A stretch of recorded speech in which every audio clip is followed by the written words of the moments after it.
4, 3, 2, 1, go! Penyerbuan kecil. Waktu Balebat Adijaya sampai di hutan kecil dekat Padepokan Karangbolong. Hutan yang digunakan Asmarini beristirahat sebelumnya. Adijaya hinggap di salah satu pohon yang batangnya besar. Dia ingin istirahat sejenak sambil menunggu hari terang. "Dinda, semoga kau juga pulas dalam mimpimu malam ini," desisnya. Selalu teringat sang istri. Ketika Carangcang Tihang, pendekar muda ini terbangun karena merasakan ada beberapa orang mendekat ke pohon yang dia tempati. Setelah memperhatikan ternyata letak pohon ini berada di sisi hutan yang berbatasan dengan sebuah jalan yang agak lebar. Di bawah, Adijaya melihat 5 orang berpakaian seragam yang pernah dia lihat sebelumnya. "Dewan Kehormatan," gumamnya. "Berarti Padepokan Karangbolong berada tidak jauh dari sini."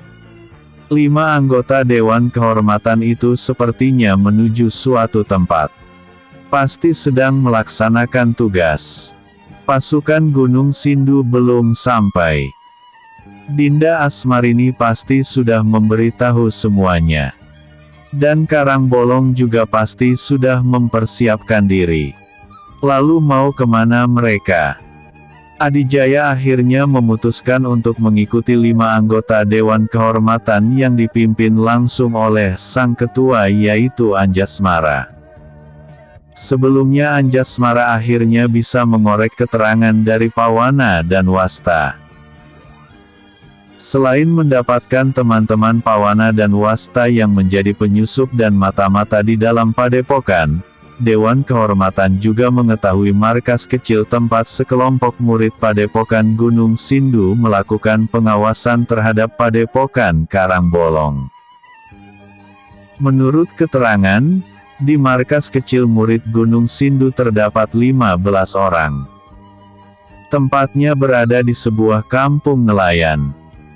Pagi ini, Anjasmara membawa 4 anggotanya hendak menyerbu mereka. Sang ketua yakin 5 orang cukup untuk melumpuhkan musuhem. Kampung nelayan itu cukup jauh jaraknya dari Padepokan, sehingga begitu sampai di sana hari sudah hangat moyan. Mereka langsung menuju rumah yang paling besar di antara yang lainnya.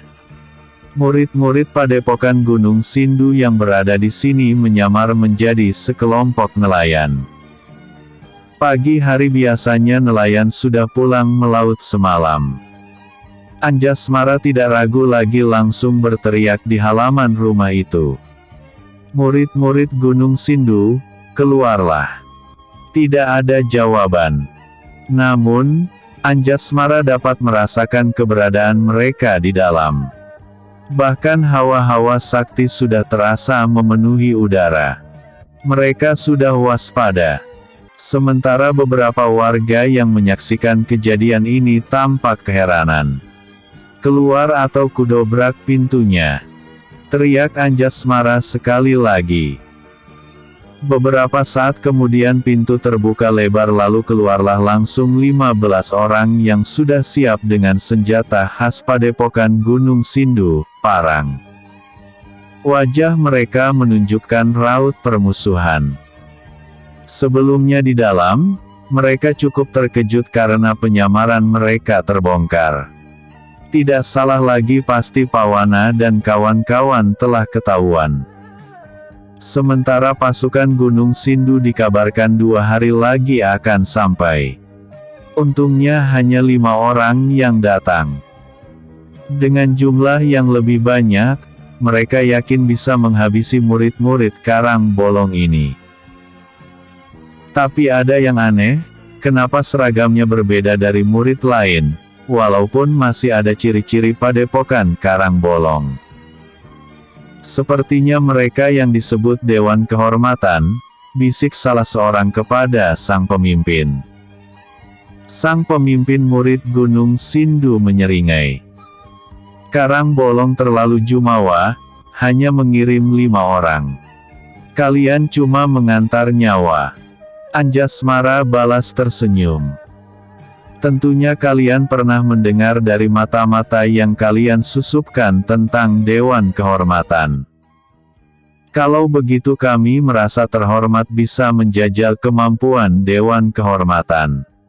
Setelah berkata begitu, sang pemimpin memberikan aba-aba.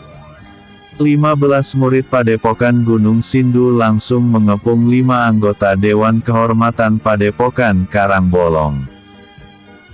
Anjasmara langsung tertuju pada sang pemimpin yang bernama Mahesa, yang tempo hari menemui Wasta dan Pawana. Pertempuran pun segera berlangsung. Setiap anggota Dewan Kehormatan menghadapi 3 murid Gunung Sindu. Begitu juga Anjasmara. Salah satu lawannya adalah Mahesa. Dari jauh, Adijaya bisa menyaksikan dengan jelas. Murid yang tergabung dalam Dewan Kehormatan memang lebih unggul dari murid biasa. Mereka begitu percaya diri meskipun masing-masing lawannya lebih dari 1 orang. Anggota Dewan Kehormatan menggunakan senjata pedang untuk melawan musuhnya. Udara di sekitar tempat itu dipenuhi hawa panas. Suara benturan senjata yang cukup memekakkan terdengar bising. Orang-orang kampung yang menyaksikan keributan itu langsung menjauh mencari tempat aman. Bahkan tetangga yang tinggal di dekat rumah itu tidak berani keluar. Mereka hanya mengintip dari dalam. Penduduk kampung tidak menyangka sekelompok nelayan yang menghuni rumah besar itu ternyata murid-murid Padepokan Gunung Sindu yang sedang menyamar. Di daerah itu sudah beredar kabar tentang permusuhan antara Karangbolong dengan Gunung Sindu. Mereka sebagai orang biasa jelas mendukung Karangbolong karena beraliran putih. Murid-muridnya baik hati, banyak menolong mereka yang kesusahan. Sudah beberapa lama pertarungan berlangsung imbang. Murid-murid Gunung Sindu kini merasakan kehebatan Dewan Kehormatan yang ternyata bukan omong kosong. Bahkan Anjasmara sudah melumpuhkan 2 lawannya. Kini tinggal menghadapi Mahesa sendiri yang juga mulai kewalahan. Mahesa sekarang harus mengerahkan seluruh tenaga dalamnya. Dia harus mempertahankan diri, setidaknya bisa kabur agar bisa melapor kepada pasukan yang masih dalam perjalanan. Terang! Terang! 2 senjata bertemu di udara. Yang satu menahan yang lainnya. Senjata parang milik Mahesa malah terpental balik. Beruntung genggamannya cukup kuat sehingga tidak lepas, tapi tangannya terasa kesemutan. Anjasmara terus mencecar lawannya dengan sabetan dan ayunan pedang yang semakin cepat gerakannya. Mahesa bagaikan terkurung cahaya pedang. Benturan-benturan senjata malah semakin melemahkan tenaganya. Rasa putus asa mulai menguasai pikiran Mahesa, apalagi melihat teman-temannya sudah banyak yang tumbang. Entah tewas atau cuma pingsan. Seketika nyalinya menciut. Sebaiknya menyerah saja, kau tidak akan bisa lolos. Seru Anjasmara mengintimidasi. Sepintas dalam benak Mahesa saat itu lebih memilih mati saja. Karena dengan begitu dia tidak akan terlibat urusan yang lebih rumit atau terjerumus dalam penderitaan. Akan tetapi sepertinya murid-murid Padepokan Karangbolong ini tidak mengincar nyawanya. Hanya melumpuhkan saja. Pasti ada rencana lain di balik semua ini. Dalam pikiran yang kalut membuat pertahanan Mahesa terbuka. Dia tak mampu menghindar lagi ketika satu sabetan pedang mengarah padanya. Maka secara refleks tangan yang memegang senjata mengangkat untuk menangkis. Namun, rupanya ini yang diharapkan Anjasmara. Dalam sepersekian kejap arah sabetan pedang berubah sasaran. Mahesa terkejut bukan main. Kres. Wah! Tangan Mahesa terkutung sebatas pergelangan. Otomatis parangnya juga terjatuh. Wajahnya langsung pucat bagaikan melihat sesuatu yang sangat menyeramkan. Badannya gemetar dan limbung. Sret, sret. Dua sabetan lagi memutus urat di kedua pergelangan kaki. Akibatnya tubuhnya roboh bagai ranting kering yang patah dan jatuh ke tanah. Pada saat yang bersamaan, 4 anggota Dewan Kehormatan yang lain telah selesai melumpuhkan semua lawannya. Tidak ada yang dibunuh. Mungkin itu tujuan mereka. Kesetiaan sang istri. Di tempatnya, Adijaya memuji mereka sambil geleng-geleng kepala. Dia juga bernapas lega karena tidak ada pembunuhan dalam pertempuran itu. Namun, dia tidak tahu maksud Dewan Kehormatan yang sebenarnya. 15 murid padepokan Gunung Sindu terlihat diikat dua tangan dan kakinya walau mereka sudah tidak berdaya. Lalu semuanya dinaikkan ke kereta kuda yang dipinjam dari warga setempat. Adijaya tidak mau melihat urusan mereka lebih lanjut. Dia memutuskan untuk segera ke padepokan Karangbolong. Mungkin tujuannya sama dengan mereka yang sepertinya akan membawa murid-murid Gunung Sindu itu, tapi Adijaya memilih jalan sendiri. Begitu berada di tempat sepi, Adijaya menggunakan ilmu meringankan tubuh. Dia menyusuri jalan yang semula ketika mengikuti Dewan Kehormatan.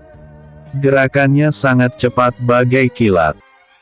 Tetapi dia menghentikan larinya ketika melihat kereta kudanya ada di pinggir jalan dekat pagar padepokan.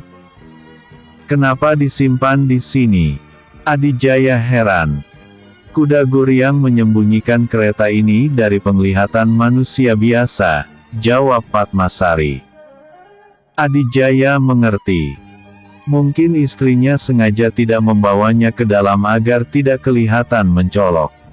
Kemudian dia naik ke dalam.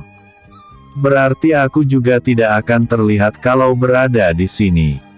Benar, Juragan. Yang menjawab adalah kuda Guryang jantan. Apa Juragan ingin membuka tabirnya? Tanya kuda betina. Nanti saja. Entah kenapa Adijaya merasa tidak perlu terburu-buru masuk ke padepokan.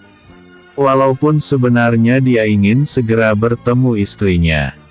Dia ingin melihat situasi secara diam-diam. Apa yang direncanakan padepokan ini untuk menyambut serangan Gunung Sindu yang sudah lama memusuhi Karangbolong. Namun, dia menyadari Mahaguru Manguntara pasti merasakan kehadirannya. Selama tujuanku baik, beliau tidak akan marah.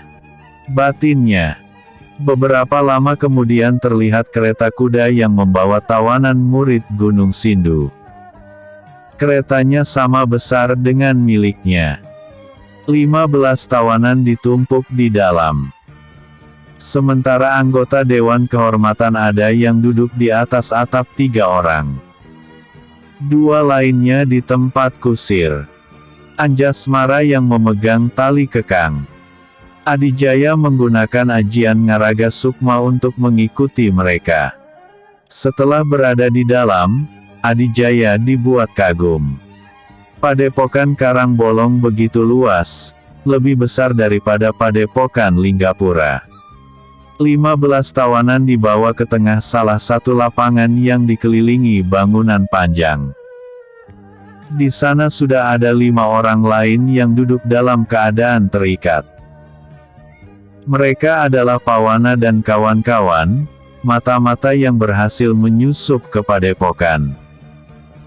20 orang kini terikat di bawah terik mentari walaupun masih jauh ke titik tertingginya. Kereta kuda sudah bergerak keluar lagi. Hendak dikembalikan kepada pemiliknya.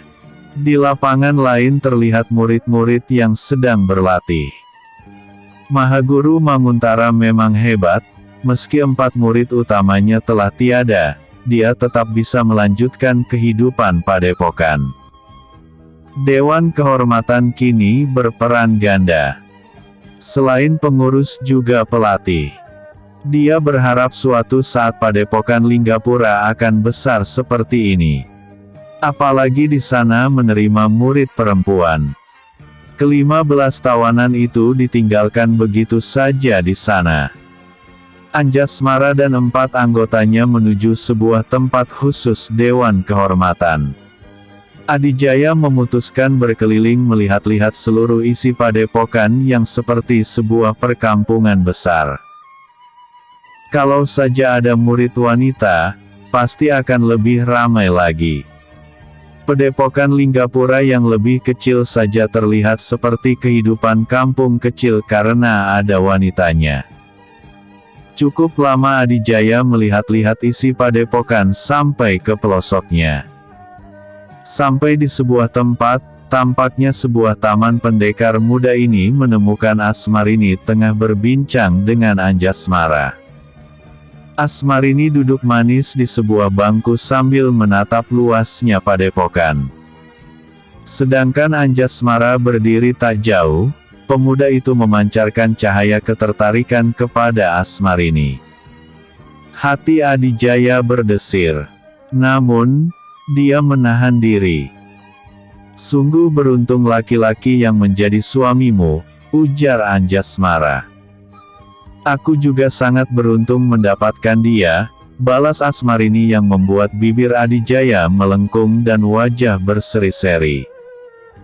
Hatinya tak lagi berdebar. Dia menghela napas lega. Sementara dalam hati Anjasmara terasa ada sesuatu yang menonjoknya saat mendengar ucapan Asmarini. Sepertinya aku terlambat mengenalimu, lanjut Anjasmara. Meski tahu si cantik mungil ini telah bersuami, tapi dia ingin mengungkapkan perasaannya. Setidaknya wanita itu tahu isi hatinya. Kau hanya belum melihat luasnya dunia, ujar Asmarini. Dia mengerti maksud ketua Dewan Kehormatan ini. Kendati dia mengakui bahwa Anjasmara juga cukup gagah dan tampan, tapi dia belum tahu isi hati dan sifat aslinya. Sedangkan Adijaya, dia sudah tahu luar dalamnya. Merasakan kebaikan dan kelembutan hatinya, dan belum tentu Anjasmara lebih baik dari suaminya. Perjuangan yang telah mereka lalui, tidak akan mudah dilupakan begitu saja. Dia tahu banyak wanita lain yang menyukai Adijaya. Namun, dia percaya akan kesetiaan suaminya. Sehingga dia tidak mudah tergoda kepada lelaki lain. Tidak, aku sudah melihat banyak wanita di dunia ini. Tapi kau sungguh berbeda. Sekarang tanya ke dalam hatimu sendiri, kenapa harus menyukai wanita yang sudah bersuami? Nada suara Asmarini agak naik. Jangan tertipu oleh perasaan sesaat yang dapat menjerumuskan ke dalam jurang kenistaan. Kami, sudah melalui perjuangan yang panjang. Tentu saja akan mempertahankan hubungan hingga akhir hayat. Tapi, seandainya kau masih sendiri maukah? Seandainya aku masih sendiri tentu saja tidak akan mengenal kamu, tidak akan datang ke sini. Aku ke sini karena perintah suamiku. Jadi tidak akan ada apa-apa di antara kita. Potong Asmarini dengan tetap tersenyum. Lalu si mungil cantik ini berdiri dan meninggalkan tempat itu. Dia tidak ingin meninggalkan kesan bahwa dia tertarik kepada Anjasmara. Lebih baik patahkan hatinya sekarang supaya dia membencinya dan bisa segera mencari yang lain. Kau beruntung mendapat istri seperti dia. Suara besar tapi lembut itu mengejutkan Adijaya. Seorang kakek yang juga merupakan raga halus telah berdiri di sampingnya. Mahaguru. Adijaya segera menjura. Maaf, saya masuk tidak mengetuk pintu. Si kakek yang tak lain Ki Manguntara tertawa mengekeh. Kita jumpa lagi anak muda. Adijaya jadi tampak canggung.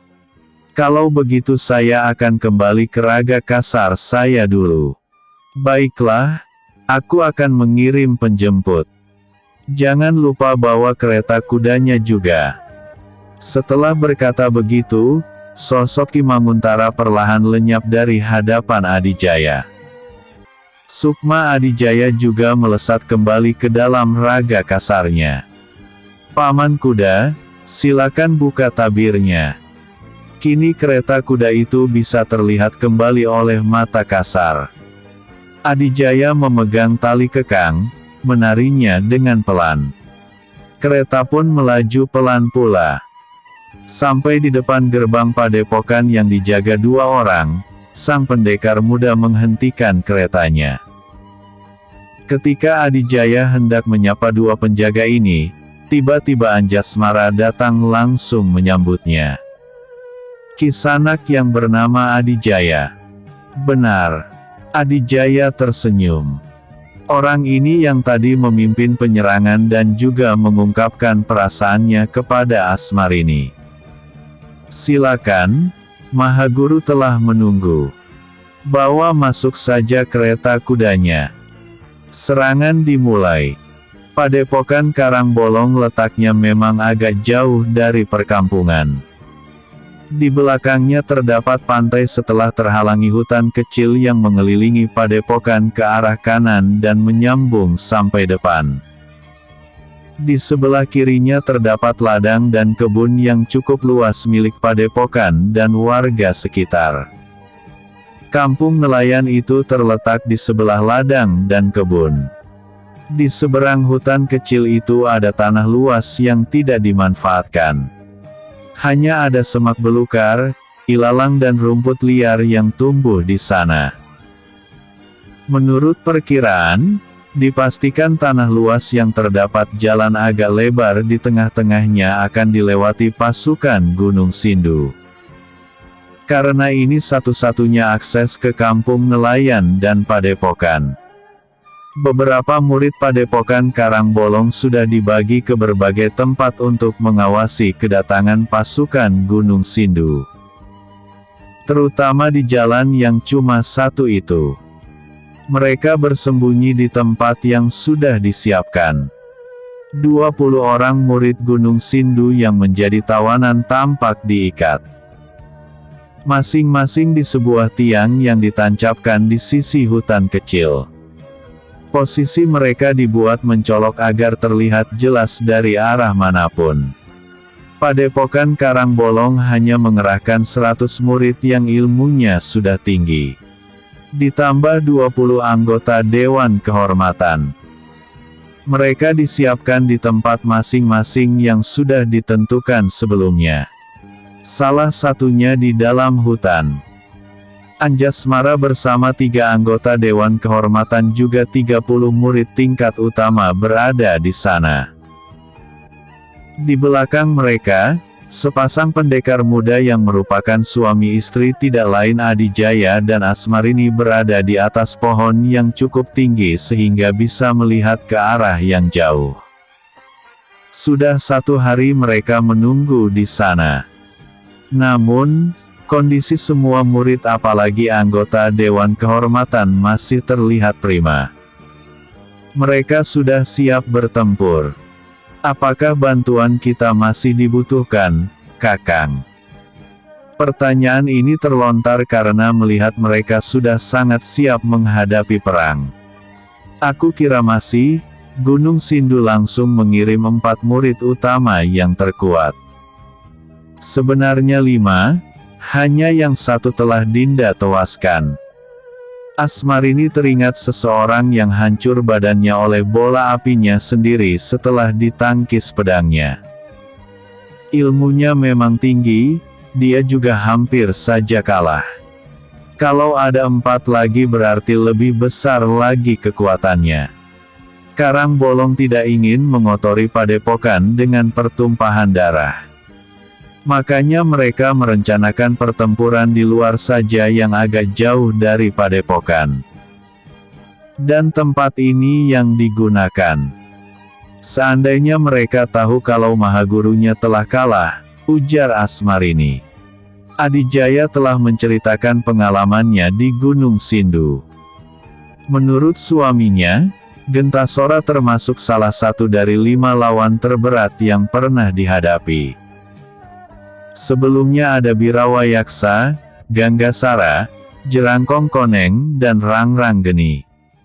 Kalau pihak Gunung Sindu mundur sebelum berperang, Karangbolong tidak ada perjuangan menumpas aliran hitam. Selain itu bisa jadi Gunung Sindu akan membangun kekuatan baru. Jadi lebih baik dibiarkan dan dimusnahkan agar tidak ada kekuatan hitam lagi atau setidaknya berkurang. Atau golongan hitam yang lain akan gentar karena Gunung Sindu adalah yang terkuat. Kakang yakin Karangbolong akan menang. Yakin. Adijaya mencolek dagu istrinya yang lancip. Lalu mendekatkan bibirnya menutupi ranumnya milik si mungil. Saling memagut beberapa saat. Di saat seperti ini masih cari kesempatan. Jangan salah, kita masih bisa bercinta di tengah peperangan. Ih, Kakang, aneh-aneh saja. Tiba-tiba terdengar suara suitan melengking yang saling menyahut dimulai dari tempat terjauh. Rupanya itu tanda pemberitahuan bahwa pasukan musuh telah dekat. Beberapa lama kemudian terdengar suara ratusan langkah kaki bagai suara gelombang menderu-deru. Di ujung jalan muncullah pasukan murid Gunung Sindu yang berjumlah sekitar 400 orang. Pada jarak 20 tombak menuju hutan mereka hentikan langkah ketika melihat 20 orang terikat pada tiang. Itu orang-orang kita, seru Abilawa setelah mengenali wajah-wajahnya. Ternyata mereka sudah mengetahui rencana kita, kata Hanujara. Pasti ada pengkhianat. Umpat Dadung Aksa. Sekarang bagaimana? Tanya Komba. Tunggu apa lagi?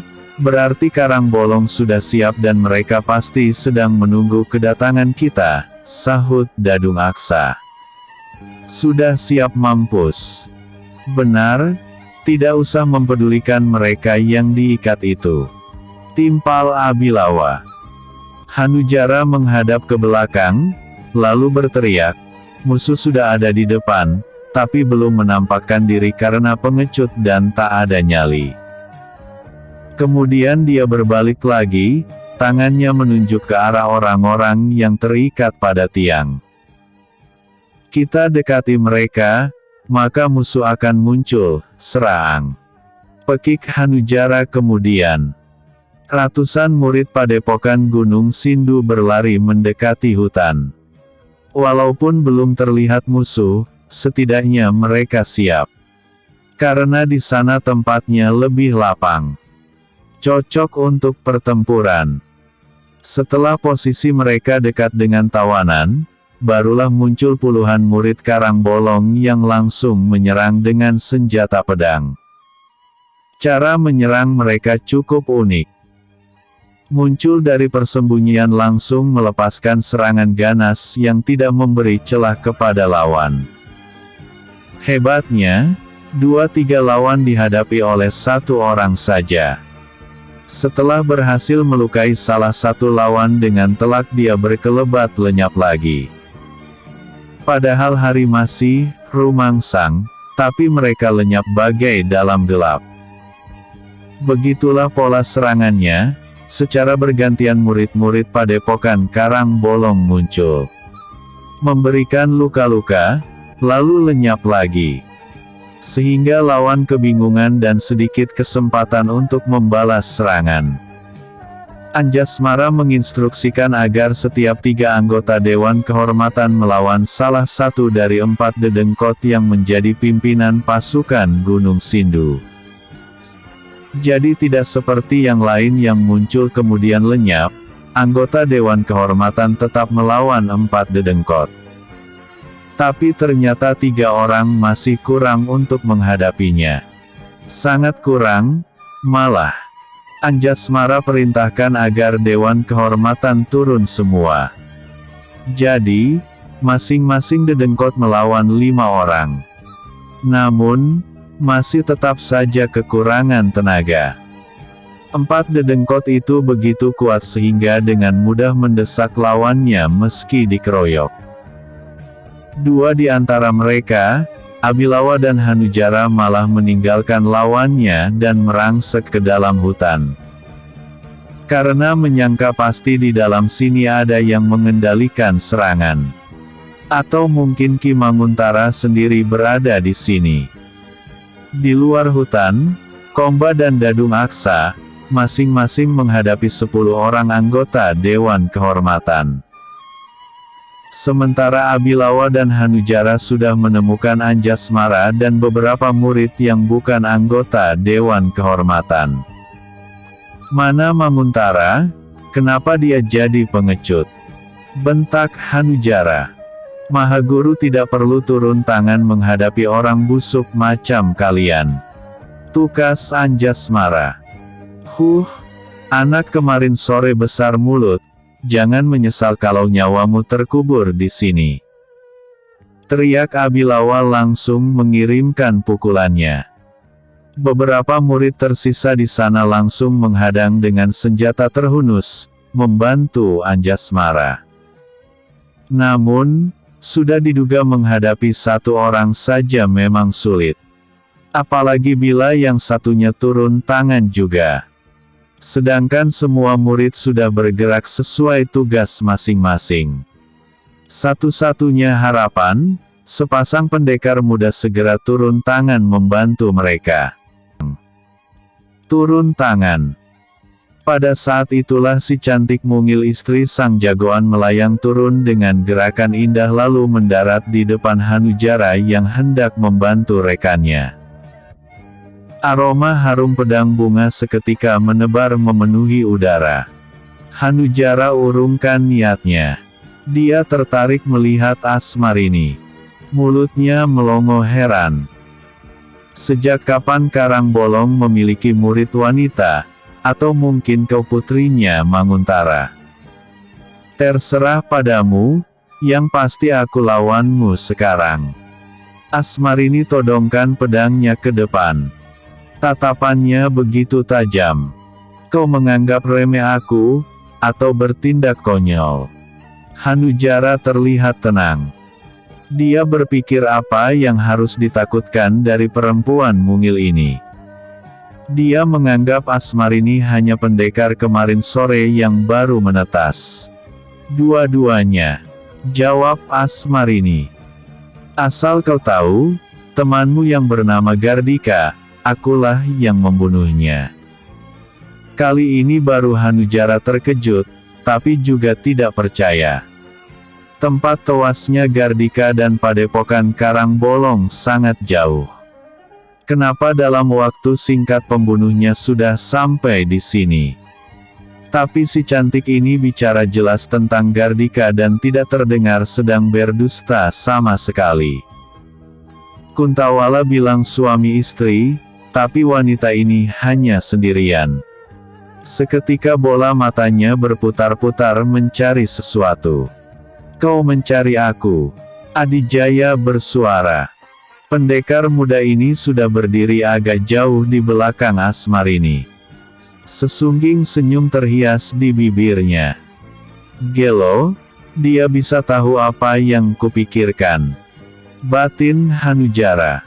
Dia tingkatkan kewaspadaan. Pantas saja murid-murid Karang Bolong berani menunggu kedatangan mereka. Bisa kita mulai? Tanya Asmarini masih mengacungkan pedangnya. Kalau bukan karena pengalaman, mungkin dia takkan sanggup balas menatap wanita itu. Baiklah, selain penasaran sehebat apa kalian ini, juga untuk membalaskan dendam saudaraku. Maaf, kalau yang muda berlaku tidak sopan. Asmarini mendahului menyerang. Serangan tusukan yang dia lancarkan pertama kali. Hanujara diam menanti datangnya serangan. Begitu satu jengkal lagi hendak menusuk lehernya, Hanusara miringkan badan. Kemudian salah satu dedengkot padepokan Gunung Sindu memutar tubuhnya dengan sangat cepat ke depan, mendekati Asmarini. Dalam sekejap dia sudah menarik parangnya langsung disabetkan ke lawan. Terang! Dua senjata beradu, aroma harum semakin pekat. Tidak disangka gerakan Asmarini sangat cepat dalam menarik kembali pedangnya guna menangkis senjata Hanujara. Dua-duanya tersurut mundur 2 langkah. Hanujara terkejut lagi. Dari benturan senjata ini, dia mendapati tenaga dalam lawan sebanding dengannya. Dia pasti putrinya Manguntara, duga Hanujara dalam hati. Karena biasanya seperti itu. Seorang tokoh sakti mempunyai anak yang berbakat sejak kecil. Dua manusia berbeda usia kembali terlibat dalam pertarungan sengit. Senjata parang yang digenggam Hanujara tampak menyala seperti bara. Setiap sabetannya meninggalkan percikan api di udara. Sementara Asmarini seperti biasa mengkombinasikan 2 jurus yang sering digunakan. Tarian Japati dan tarian Rajawali. Gerakannya mantap penuh keyakinan. Lincah bagai burung merpati, juga garang bagai Rajawali. Sampai lewat belasan jurus si mungil masih bertahan dan tetap lincah meski Hanujara bertubi-tubi menggunakan parangnya untuk melukai. Namun, hasilnya nihil. Hanujara akhirnya terbuka matanya. Si mungil yang menjadi lawannya ternyata tidak boleh dianggap enteng. Menurut cerita Kuntawala, hanya wanita ini sendirian mengalahkan Gardika. Sendirian saja sudah begini hebatnya. Bagaimana kalau suaminya turun tangan? Pikiran Hanujara jadi kurang fokus karena takut Adijaya menyerang secara membokong. Memangnya kalian dari golongan hitam yang suka main curang? Teriak Adijaya sambil sedekap. Sial! Umpat Hanujara. Kenapa pemuda itu selalu tahu pikirannya? Dia naikkan lagi tingkatan jurusnya. Tidak perlu merasa malu. Menghadapi seorang wanita saja harus dengan nafsu membunuh. Sementara Asmarini berlanjut melawan Hanujara, Adijaya memperhatikan Anjasmara walau dibantu beberapa murid tetap kewalahan menghadapi Abilawa. Bahkan ada salah satu murid yang sudah terluka. Akhirnya Adijaya memutuskan membantu mereka. Dia mengirimkan serangan jarak jauh langsung ke arah Abilawa. Tapi bukan serangan bokongan, melainkan melindungi Anjasmara dan kawan-kawan. Karena pada saat itu mereka tak bisa menghindar saat parang Abilawa bergerak membabat.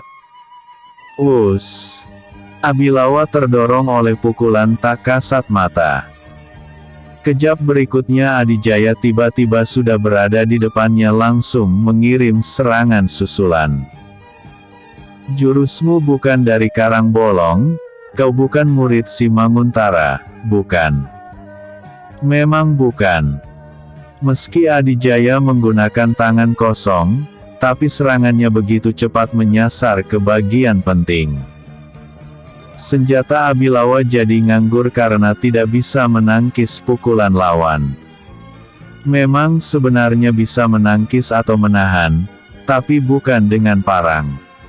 Melainkan dengan tangan langsung. Ini karena gerakan Adijaya yang hampir tak terlihat.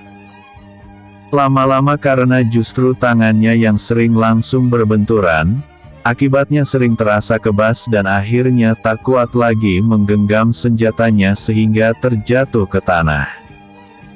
Anjasmara dan murid lainnya telah menjauhi pertarungan.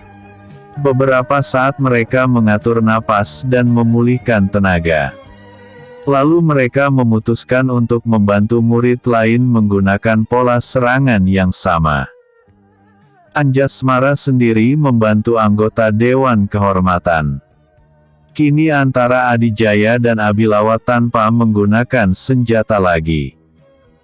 Abilawa tidak tahu kalau Adijaya telah mengalahkan gurunya, sehingga dia merasa yakin saja melawan pendekar muda ini. Jenis ilmu yang digunakan Abilawa sama seperti ilmunya Gardika. Mengubah tenaga dalam menjadi bara api. Hanya tingkatannya lebih tinggi. Kekuatannya lebih dahsyat. Adijaya seperti biasa menggunakan ilmu membalik langit. Dalam waktu singkat dia bisa memahami inti ilmu lawan. Lalu menciptakan jurus dan ilmu tandingannya. Jika Abilawa bisa mengeluarkan bara api, maka Adijaya bisa melepaskan bola cahaya putih sedingin salju. Pada saat dua ilmu ini beradu terdengar suara menjius seperti api disiram air. Us, blap, ces. Hutan kecil ini berguncang ketika dua kekuatan beradu. Membuat pertarungan antara Asmarini dengan Hanujara sedikit terganggu. Hanujara dibuat pusing karena belum juga bisa melukai lawan walau seutas rambut. Asmarini yang terlalu lincah atau dia yang lamban karena faktor usia. Ilmu tinggi, tenaga dalam besar, masa menyalahkan umur. Bukankah kebanyakan orang sakti, bila semakin sakti maka wujudnya akan seperti orang masih muda walau aslinya sudah sepuh.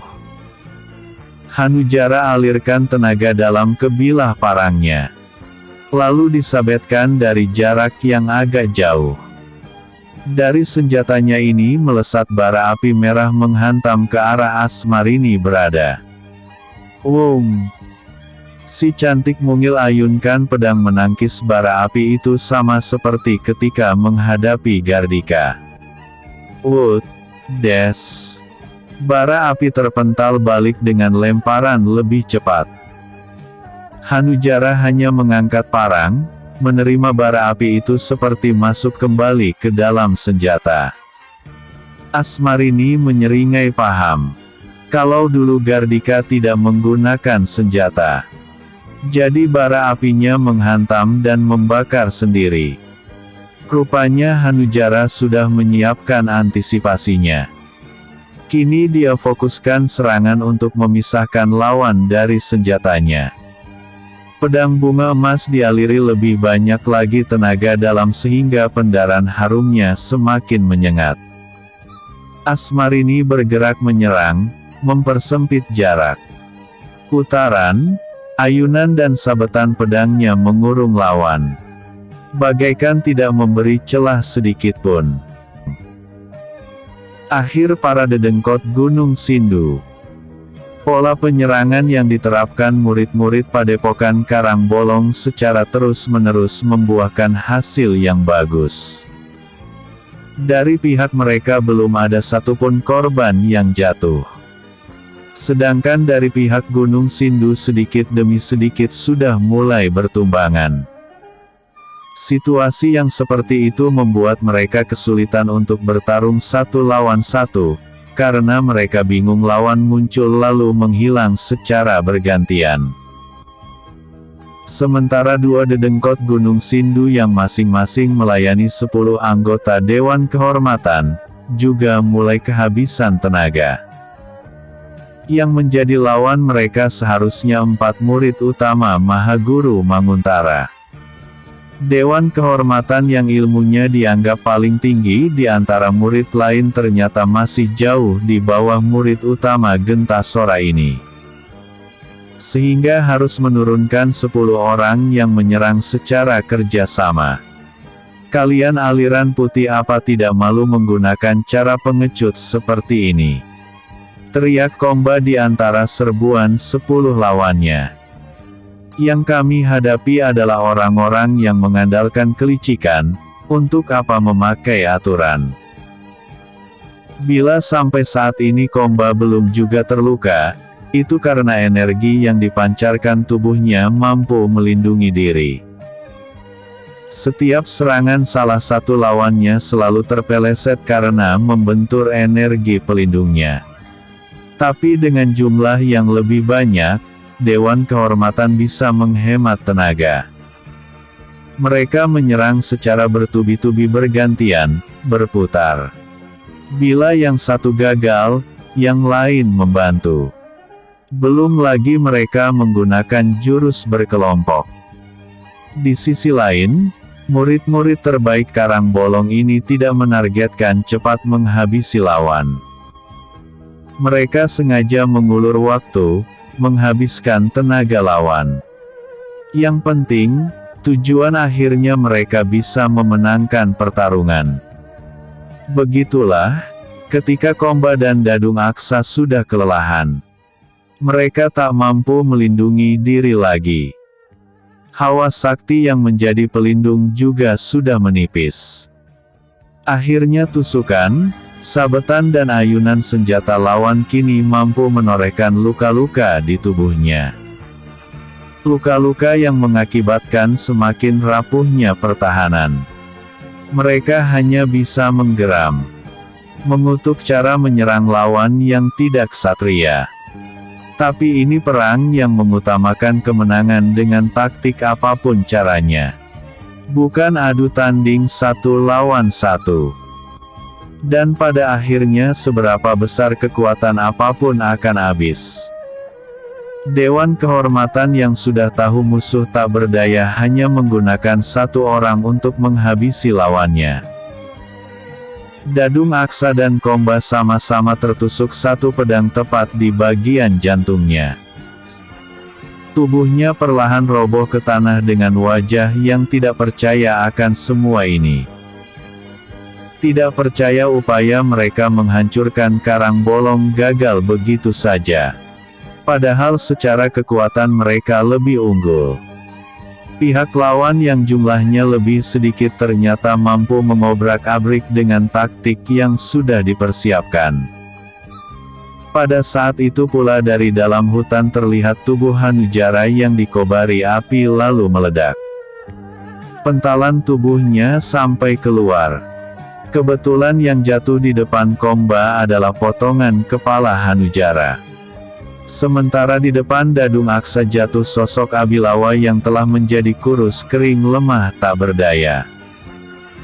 Melihat empat pemimpin telah jatuh semua, sisa-sisa murid Gunung Sindu yang masih bertahan segera jatuhkan senjata lalu lari terbirit-birit. Sebelumnya, pertarungan Asmarini dan Hanujara semakin sengit. Hanujara tidak hanya melemparkan satu bara api yang keluar dari parangnya, tapi bisa dua atau lebih banyak lagi. Asmarini sedikit kerepotan ketika bara api yang menyerangnya semakin banyak. Yang bisa ditangkis, maka dia tangkis dengan cepat, dan yang tak mampu dihalau dihindari saja sehingga bara api itu menghantam semak atau pohon di belakangnya. Bara api yang terpental balik langsung tersedot lagi ke dalam senjata Hanujara. Semangatnya bertambah lagi ketika dia mengambil alih jalannya pertarungan. Niatnya yang ingin membalas kematian Gardika semakin membara. Sementara Asmarini berusaha untuk tidak panik. Dia tetap tenang dan fokus. Tidak perlu terburu-buru ingin mengalahkan lawan. Sambil terus menangkis dan menghindar, dia memikirkan cara untuk menyerang balik. Si cantik mungil ini melihat setiap bara api yang berhasil ditangkis selalu tersedot balik ke dalam parang. Sementara kebakaran akibat bara api yang nyasar semakin banyak. Akhirnya Asmarini mundur sejauh mungkin sambil memutar pedang di depan. Dengan senjata yang sudah dialiri hawa sakti, dia membuat pusaran angin di depan tubuhnya. Baru kali ini dia harus keluarkan tenaga lebih banyak. Peluh menetes di dahinya. Tubuhnya juga sedikit bermandi keringat. Namun, dia terus tenang. Dia yakin bisa mengatasinya. Bara api seolah tak pernah habis melesat keluar dari parang. Kali ini bukan ditangkis, begitu berada di dekat pusaran angin yang tercipta dari putaran pedang, bara api itu ikut berputar-putar tak mampu menembus pusaran angin. Semakin banyak bara api yang terkumpul di dalam pusaran angin. Sebenarnya Asmarini merasa kepanasan di belakang pusaran angin itu. Dia hanya terus memutarkan pedangnya. Bara api yang banyak itu terkumpul di tengah-tengah pusaran angin. Semuanya bergabung menjadi satu dan ukurannya semakin besar. Setelah dirasa cukup, Asmarini hentikan putaran pedang. Lalu dengan cepat mendorongkan dua tangan dengan tenaga penuh. Gabungan belasan bara api yang berukuran besar terdorong melesat cepat menghantam Hanujara. Asmarini sendiri sampai terdorong ke belakang dan jatuh telungkup. Sementara Hanujara siap menyedot kembali bara api berukuran 10 kali lipat dari sebelumnya itu. Senyumnya terkembang lebar. Dia merasa kemenangan sebentar lagi akan diraih. Akan tetapi apa yang terjadi? Semakin dekat bara api besar itu berubah menjadi bola api yang berkobar-kobar sangat panas. Begitu menyentuh senjatanya, bukannya tersedot malah parangnya meleleh. Dalam keterkejutannya, Hanujara tak sempat menghindar lagi ketika bola api ini menghantam dirinya, lalu badannya dikobari api yang panasnya tidak terkira. Tubuhnya terpental jauh dan meledak hancur seperti diceritakan sebelumnya. Di tempatnya, Asmarini sudah duduk bersila mengatur napas dan memulihkan tenaga. Dia sempat melihat nasib Hanujara tadi sebelum dirinya bermeditasi. Dia bernapas lega karena caranya berhasil. Sungguh pertarungan yang melelahkan. Namun, dia merasa puas. Selain dirinya selamat, pengalamannya juga bertambah. Beralih ke Adijaya yang melawan Abilawa. Adijaya menyerang dalam jarak dekat. Dia tidak takut berbenturan dengan tangan lawan yang terlihat membara. Karena dua tangannya sudah dibuat sedingin salju. Dia menggunakan jurus yang sama dengan lawan, tapi beda hawanya, dingin. Panas lawan dingin. Abilawa terlihat heran melihat gerakan Adijaya merupakan jurus miliknya. Malah hawa dingin yang terpancar semakin kuat membuat hawa panas yang dimilikinya seolah tertahan. Meniru jurus lawan, tapi dengan hawa yang berbeda. Siapa dia sebenarnya? Batin Abilawa sambil terus mengeluarkan hawa panasnya. Abilawa kerahkan seluruh kekuatannya. Dia merasakan kekuatan lawan setingkat gurunya. Ada sekelumit dalam benaknya ingin menghindari pertarungan ini, tapi lawan sepertinya tak memberikan celah. Astaga! Desis Abilawa ketika kekuatannya tertahan.